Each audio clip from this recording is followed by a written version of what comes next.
Dear students, I have discussed two cases, that is motion of charged particle in a magnetic field. Two cases already been discussed. That is, first case theta equal to 90 degree.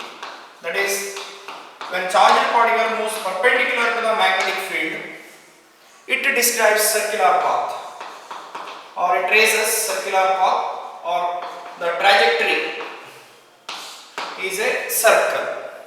And in the second case, when theta equal to 0 degree or 180 degree, that is, the charged particle is moving parallel to the magnetic field. Charged particle moving parallel to the magnetic field, either in the direction of the field, or charged particle is moving opposite to the direction of magnetic field. Then force experienced is 0 by the charged particle, and it will describe in this case straight line path or linear. The path of the charged particle is straight line, or you can also call linear. The path traced by the charged particle whenever it is projected into the magnetic field in the direction of the field, or when it is projected into the magnetic field opposite to the direction of the field, it describes a straight line, means it will not be deflected anyway, it will go straight along the field, because there is no force experienced on the charged particle. Now in this class, I will discuss another case, okay, when charged particle enters the magnetic field other than theta 0 degree, not equal to 0 degree, theta not equal to 90 degree, theta not equal to 180 degree. That means the angle between velocity vector and magnetic field is not 0 degree, means not along the field, not perpendicular to the field, not opposite to the field. That means some other angle, any other angle like 40 degree, 50 degree. So any other angle other than these three values. Okay. For this I will draw a diagram. See, this is the direction in which I apply a magnetic field. The magnetic field, one line I am shown, it is actually field lines I can represent. Okay, uniform magnetic field is there in this region. So direction of the field I have shown in this line along right side, that is x-axis. Now the charged particle here, it is projected into the field making an angle theta. Projected into the field means its velocity vector v. The charged particle here q, charge is represented by q. The direction in which the charged particle projected with respect to the magnetic field, the angle between the two directions is theta. This theta is other than 0. Say 0 means the v should be along this way. It is not that. Theta is not 90, means it is not this way. Theta is not 180 degree, means it is not this way. So velocity vector and magnetic field make an angle theta other than these three values, 0 degree, 90 degree, 180 degree. So then what happens to the trajectory of the charged particle, in what way it continues to move in the field, how it moves? Obviously there will be magnetic force experienced by the charge, because first case, that is theta 0 or theta 180 degree, the force is 0. But theta 90 degree means maximum force. The force in this case will be between these two cases. First case force is discussed already, QVB. QVB is the force experienced by the charge. QVB, magnet of charge into velocity into magnetic field. This is maximum. This force experienced is maximum by the charge. Whereas in this case 0 force. No force is experienced by the charged particle. Whereas in this case force experienced lies between 0 and this is the 0 force in this case, and a QEB. So in between that. Okay. So now how to understand this situation? Now velocity is a vector. I resolve velocity into two components. One along the direction of the field. So this is the resolution of a vector. In first year you have studied in chapter 4, okay, scalars, vectors and motion in a plane. In that chapter you have studied that a vector can be resolved into two components, rectangular components. A vector A resolved into horizontal component A cos theta, say along x axis, and vertical component, say along y axis, A sin theta.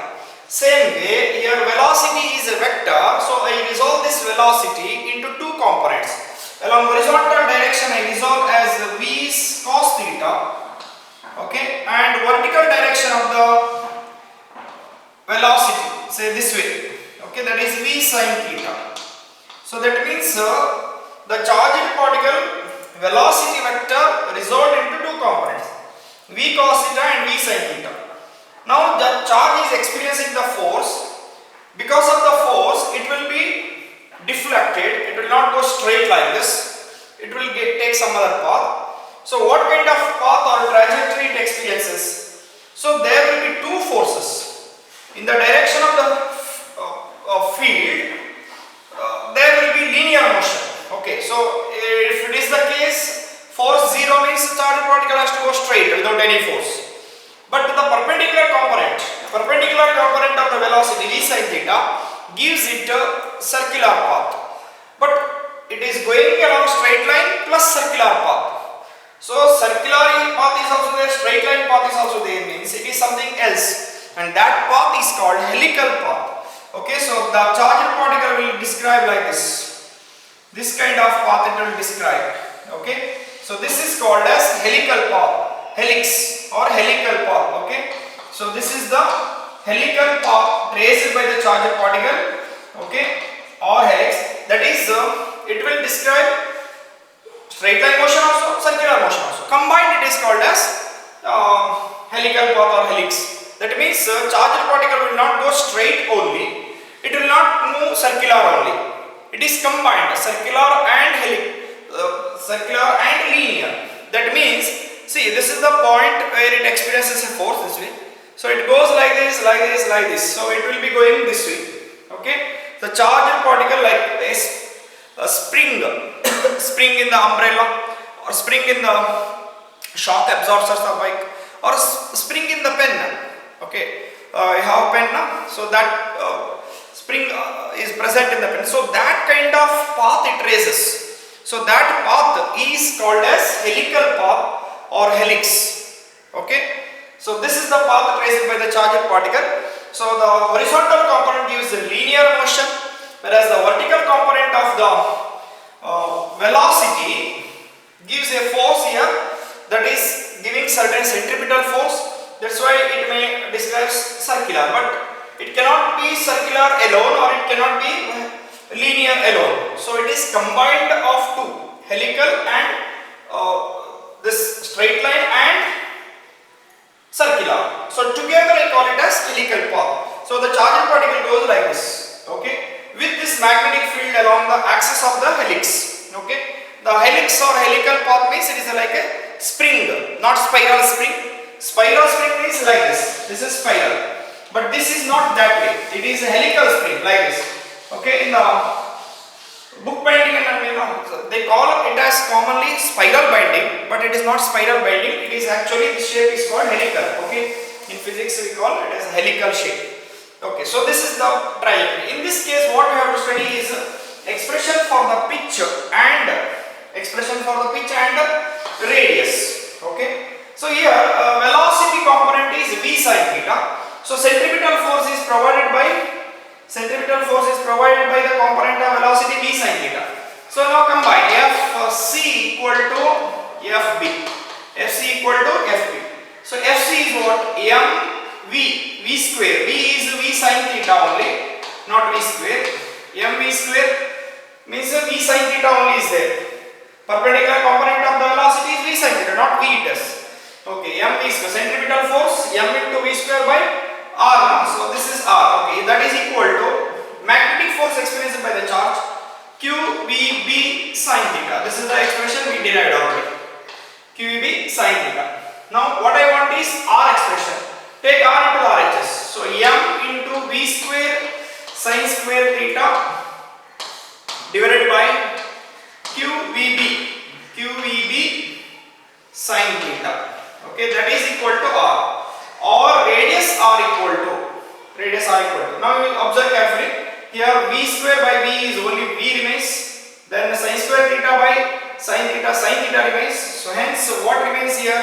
Radius mv sin theta upon QB. M V sin theta upon QB. This is the expression for the radius of the trajectory, that is helix. Radius of the helix. That means this radius. Okay. This radius or this radius or this radius. Okay. So this is the radius of the helical path. Then I want the expression for the pitch. So pitch means distance, linear distance between two helical paths. So two circular, it is not purely circular. Okay, so this distance. So the minimum distance between the two parts of the circular portions here. So this distance. Pitch, the linear distance. What I can say definition of pitch is like this: the linear distance travelled by the charged particle in one revolution. Okay, so it is here, it is going like this, like this, like this, like this, and comes to this. So lowest point I will take here and goes like this, goes like, it is not circular, remember, it is going like this, like this, like this, like this, comes this way. So one revolution is completed about the magnetic field axis. This is the magnetic field. So one revolution is completed. So how far it has gone along the direction of the field? So that distance, the linear distance travelled by the charged particle in one revolution in helical path is called as pitch.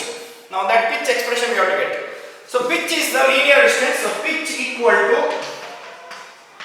pitch B equal to linear distance. So velocity V parallel. So this is the V parallel component of velocity. This is V parallel and this is V perpendicular. Two components. Parallel component of velocity along in the direction of the magnetic field, that is V cos theta. Perpendicular to the magnetic field velocity component is V sin theta, that is I denote V perpendicular. So pitch is because of the parallel component of velocity. So V parallel into time period. So one revolution it will take a time t. Okay, so therefore pitch P equal to V parallel is V cos theta into time period 2 pi m by QB. So this is the expression for the 2 pi m by QB.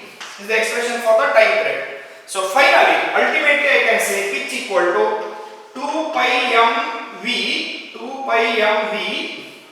cos theta upon QB. So this is the expression for the pitch. So 2 pi m V cos theta, say 2 pi. Okay, m is there, V is there. Okay, then cos theta is there, then Q is there, V is there.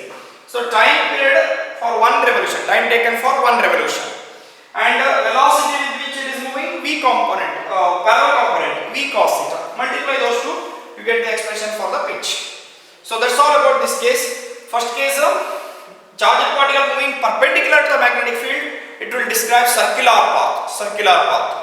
Then second case, whenever it is projected into the direction of the magnetic field, opposite to the direction of the field, in that case, parallel to velocity is parallel to magnetic field, so that is force is 0, hence it will describe straight line path, and in this case it will describe helical path. Okay, helical path or helix, that is when the charged particle is projected into the field, making an angle equal to other than 0, 90 and 180 degree. Okay, so that's all about the three cases. And next I go to the topic, that is velocity selector. Okay, so the name itself says here velocity selector. So it is the selection of the particle, velocity selector. Based on their velocity, the charged particles are selected. Based on their velocity. Okay. So this mathematical idea have to be first. See, first I have a charged particle here. Okay. And it is projected into the, say, this direction, say x-axis. So the velocity of the charged particle this way, projected into the x-axis I will take. Then I apply electric field along y-axis. Then I apply magnetic field perpendicular to the board, normal outward. This way magnetic field is applied. So, but I can't show this way now. So what I do, this is the z-axis. This is x-axis, this is y-axis, and z-axis is perpendicular to the board, coming outward, perpendicular. So this magnetic field is applied, say this is z axis. Now see the case here, this is a charge moving like this in combined field. Combined field means electric field as well as magnetic field. We have studied Lorentz force. Whenever a charge is made to move in a combined field, electric field and magnetic field, it experiences both forces. Because of the electric field, it experiences electric force. Because of the magnetic field, it experiences magnetic force. Assume it is a positively charged particle. A positively charged particle experiences a force in the direction of the electric field. So, the force Fe, means force experienced, electric force, electrostatic force also can say, electric force experienced by the charge is along the direction of the electric field. Whereas magnetic force is not along magnetic field, because charge is moving towards x-axis, this way I have projected, whereas the magnetic field applied this way. Then I have to go for right hand rule to find the direction in which the force is acting. What is the direction of the force on this charge q by the magnetic field? So we have to apply right hand rule. So direction, so the force, electric force Fe I write equal to QE. So it is along which direction? Y-axis. Along Y-axis. Fine here. Along Y-axis. That is, I can write as Fe equal to QE. Okay. Y-axis I can take as unit vector J cap. J cap unit vector represents the force is along Y-axis. And magnetic force Fb. Magnetic force Fb given by the expression Q times V cross B. Q times V cross B. Okay, now substitute Q times V, velocity V along x-axis. So what shall I write? V into I cap. V into I cap. I cap because the direction of the velocity is along x-axis. Unit vector along x-axis is I cap. Unit vector along y-axis is J cap. Unit vector along z-axis is K cap. So I cap, J cap and K cap are the unit vectors along x-axis, y-axis and z-axis respectively, that you studied in first year, unit vectors. Now cross product, this Vi, that is the velocity vector, magnitude is V and direction is I cap. Magnetic field B vector, I can write it as magnitude of the field say B and direction of the magnetic field is along z-axis. Coming outward, normal to the board outward, z-axis. So I can put the unit vector k cap, okay. So that this is magnitude, so I can write QVB, okay. So into I cross K.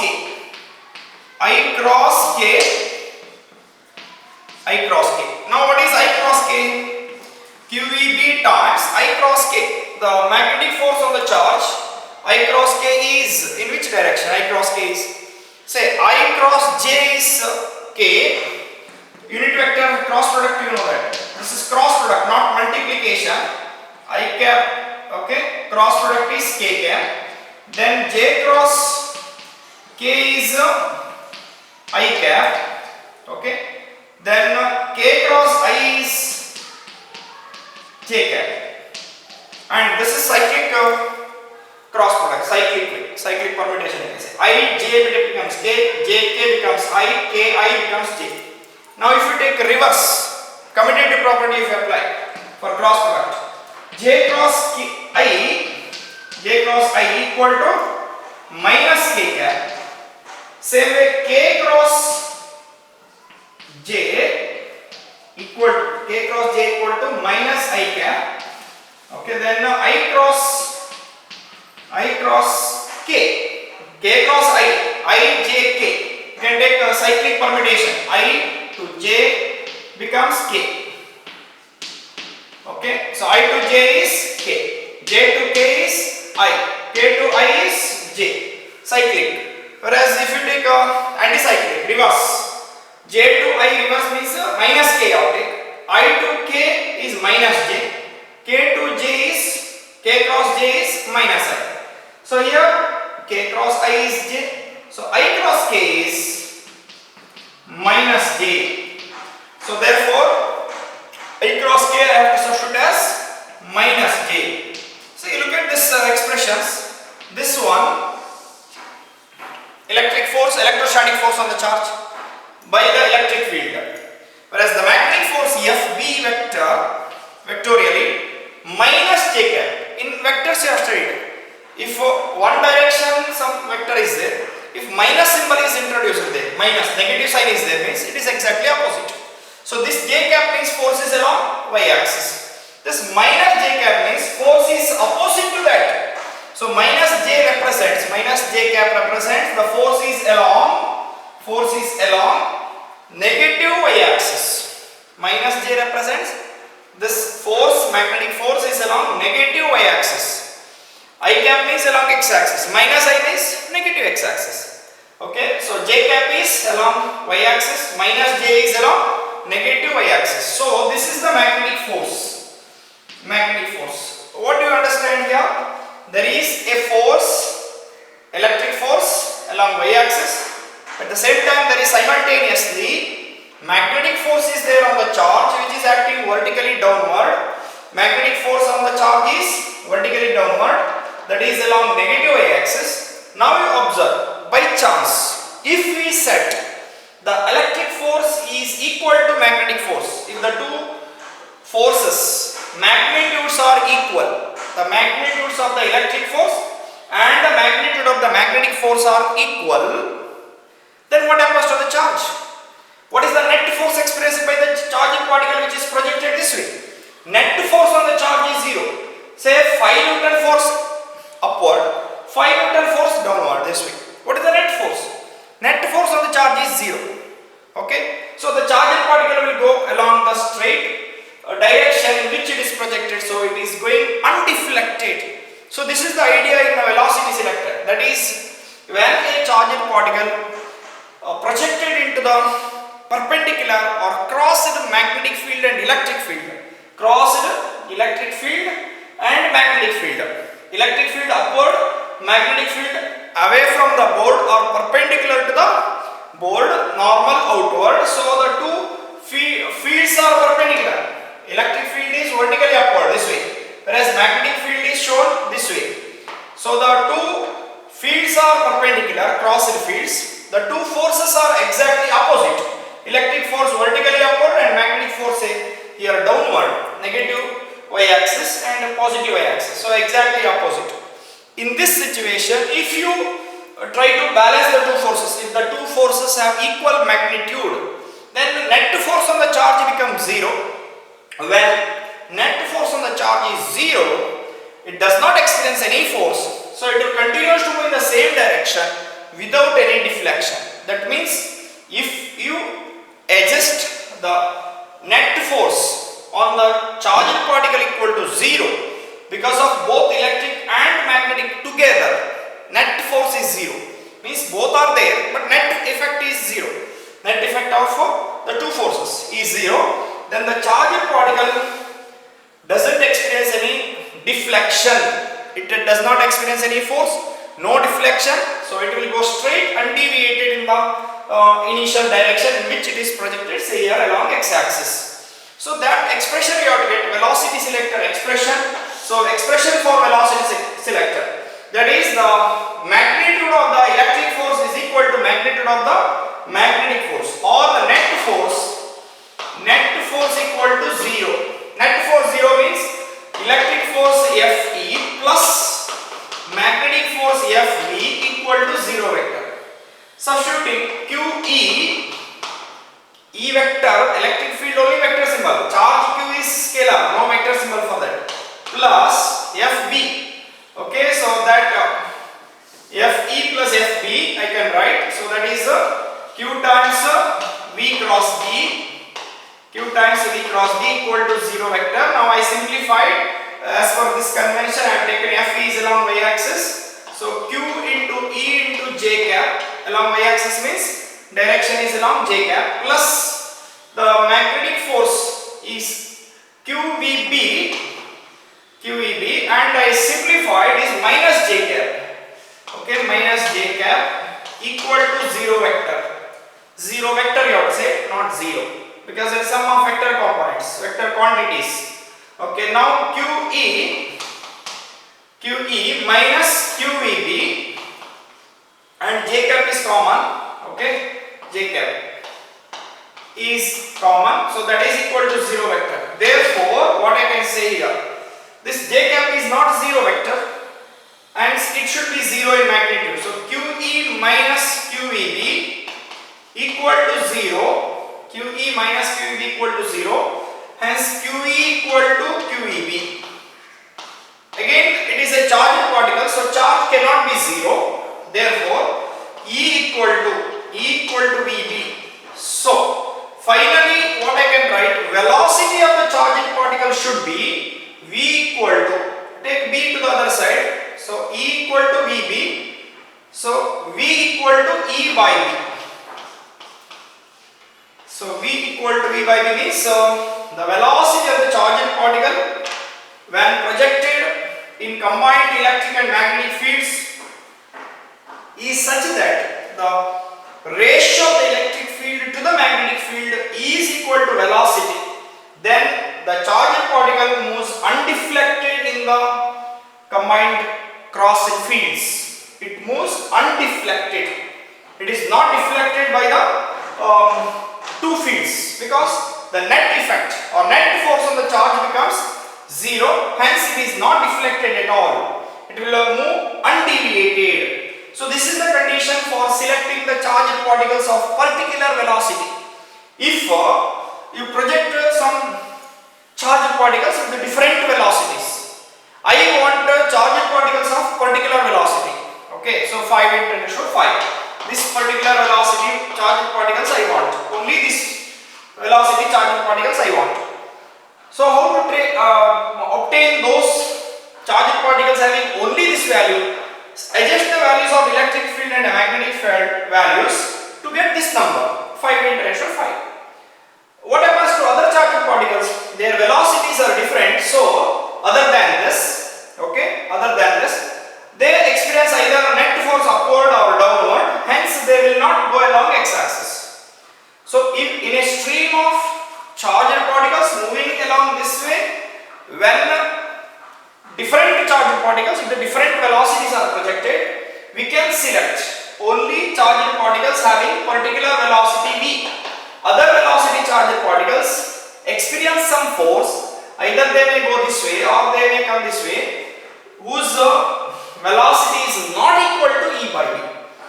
Only those charged particles whose ratio of electric field and magnetic field ratio is equal to their velocity.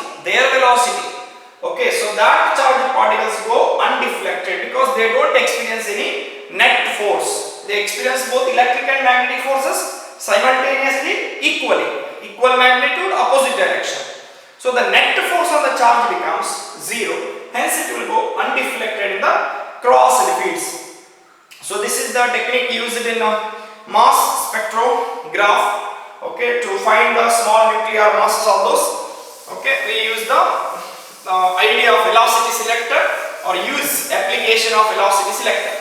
So here, based on this, we can frame a question. If a charged particle projected into the region, okay, with the certain velocity in a crossed field having electric field value something, okay, electric field say 50 Newton per Coulomb, and in magnetic field applied such that, okay, this one J cap I take electric field vector, and magnetic field is applied is some value say 0.1, okay, 0.1 Tesla, and direction of the magnetic field if I take K cap, then what should be the velocity of the charged particles which move undeflected in these two crossed fields? This is along J cap means along y axis, this K cap means magnetic field applied perpendicular this way.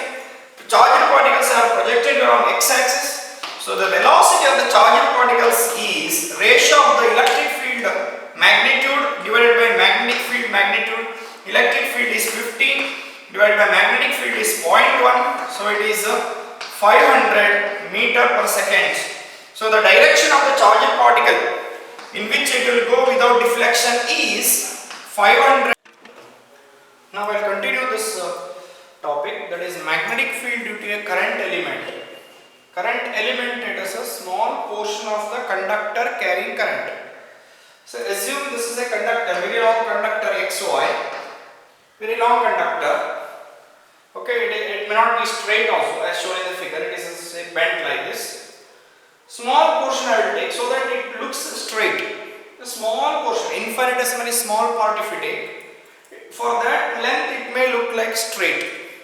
So that portion carrying current I, this portion of the conductor carrying current I, okay, it is current is flowing this. Every segment, every part there is a current flow in the conductor. XY is a long conductor. In that I have taken a small part of length dl, and this is called as current element. Current element means a small portion of the conductor carrying current, so that infinitesimally small part it is, and it looks like, or it is assumed as a small straight portion. And direction of the current element, it is a part of the conductor, and it has got direction, tangential direction. So this is the direction of the current element. It is a vector, dl vector. Okay. So current and length. So this is the line element. Plus current is there. So current element is IDL. This is the line element. DL is line element. I is the current in that current element. So it is current element. So IDL together, current and length. Now at any point P, the magnetic field due to this current carrying current element, magnetic field due to this small portion of the conductor I have to find out. So that law is given by Biot and Savarts, two scientists, physicists, gave the law that is famously called Biot-Savarts law. The magnetic field due to a current element at certain distance is given by Biot-Savarts law. Okay, consider any conductor XY in this shape, a very long conductor. Assume a small, infinitesimally small part of that conductor called as elemental length, and along with the current I can say it is current element. The magnetic field due to this current element at any point P, B, dB vector. Okay, so magnetic field B, dB vector at this point. Now see, current is flowing this way. Using right hand rule, field is inward. So field inward means I can show circle with the cross mark. Okay, so this mark indicates that field is inwards. And the left side of this conductor here, the field is like this. That is a normal outward. This side of field is outward and this side field is inward. So right hand rule. Okay, if you stretch the right hand thumb in the direction of the conductor, the curved fingers around the conductor represent the magnetic field. So magnetic field around the conductor will have the direction like this. Okay, circular. So the magnetic fields are inward, right side, and outward from the left side. Okay. So now the magnetic field at the point P is required here to find. Magnetic field at the point P is required. So how to find the magnetic field at the point P? So that is given by Biot-Savarts law. So the statement of this law is like this.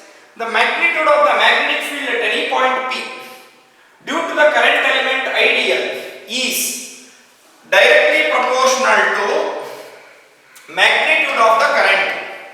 How much current is flowing in this conductor? So that current will affect the magnetic field. If current is doubled, magnetic field at P also doubles. So magnetic field due to this current element is directly proportional to the magnitude of current, strength of current. More the current, more magnetic field. Next, magnetic field due to the current element is directly proportional to elemental length or length of the current element. Length, how long it is. Small means small field. Large length if you take large field. Okay, so it is proportional to length of the current element dl. Next, magnetic field is directly proportional to sine of the angle between the current element. Angle between the current element. Current element is a vector. It is IDL together it is current element. Length is dl. elemental length dl, and current element means idl together. Okay, so the distance is r here. So magnetic field is directly proportional to sine of the angle between, sine theta. So sine theta, okay, so that is the sine of the angle between the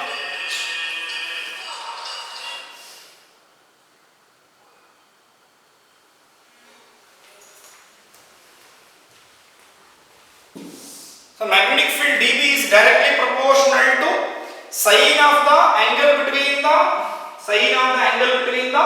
current element and the line joining the field, line joining the point from the current element, this sine of the angle between them, sine theta. Then dB is the magnetic field due to this current element is inversely proportional to square of the distance from current element to this point where we want to find the magnetic field. Here we want the magnetic field dB, na? Okay, so dB vector, if I take, field is inward, x mark indicates field is inward. So this dB directly inversely proportional to square of the distance from the current element to that point. Okay, so dB directly proportional to current, more the current, more magnetic field at the point P. Due to this current element, dB is the magnetic field due to small current element, not entire conductor. Then dB is directly proportional to length of the current element. dB is directly proportional to sine of the angle between the current element and the line joining the point from the current element. So angle between two lines. One is the current element direction, that is along the tangential direction, and another line is angle between two lines, we have to say.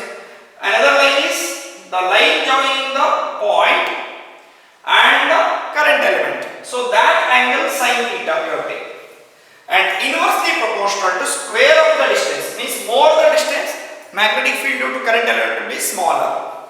So combining this, so what happens is dB, thus dB proportional to idl sine theta upon r square. So this one, or we can also write dB equal to one constant of proportionality mu naught by 4 pi. Mu naught by 4 pi is the constant of proportionality in magnetic field topic. So mu naught by 4 pi into ideal sine theta upon r square. Ideal sine theta upon r square. So this is the expression for Biot-Savart's law. The magnetic field due to the current element at any point P, okay, at a distance r from a current element is mu naught by 4 pi times, okay, ideal sine theta by r square. And vectorially, okay, so vectorially we can write dB vector equal to constant of proportionality, same, mu naught by 4 pi, okay. So I say it is a scalar, so I dl cross r, okay, I dl cross r divided by r cube. So this is the expression where mu naught by 4 pi is a constant equal to 10 power minus 7, okay, Henry per meter. Okay, so mu naught by 4 pi is 10 power minus 7 Henry per meter. So dB equal to mu naught by 4 pi I dl cross r. So now we have to observe carefully here. I dl sine theta by r square is there. Here I have taken dl cross r, means the direction of the magnetic field you see. Okay, so dl first vector upward, then see dl upward, direction of dl upward this way. Current is along which direction of current? Same direction is dl direction. So dl direction and current direction will be same. And r vector, I dl cross r means cross product of a and b is c. So a vector, b vector, this is c vector, where a cross b, cross product of two vectors. So field is inward. Direction. dB vector is cross product of dl vector and r vector. Okay. So dl cross r. Okay. So dl cross r, how it is? Expand this. What is a cross b? ab sin theta. N cap is there. Now ab sin theta n cap. A into dl into r into sin theta and divided by r cube is there. So this r and r cancel. It remains dl sin theta upon r square remains. Okay, so ideal sin theta by r square, that is the variable part, and mu naught by 4 pi is constant. This is the value of that constant of proportionality, 10 power minus 7 Henry per meter. This is the unit of mu naught by 4 pi. Or you can also write mu naught. Mu naught is called absolute permeability of vacuum, that is 4 pi into 10 power minus 7 Henry per meter. The value of mu naught is 4 pi into 10 raised to minus 7 Henry per meter. So this is the value of mu naught. So Biot-Savart's law states that the magnetic field at a point due to a current element is directly proportional to the magnitude of current, directly proportional to the length of the current element, directly proportional to the sine of the angle between the current element and the line joining the point to the current element. This sine of this angle theta. Okay, then inversely proportional. Magnetic field dB is inversely proportional to square of the distance of the point from the current element. This distance is r, but this is r vector, position vector of dB. With respect to this current element, I have taken r vector.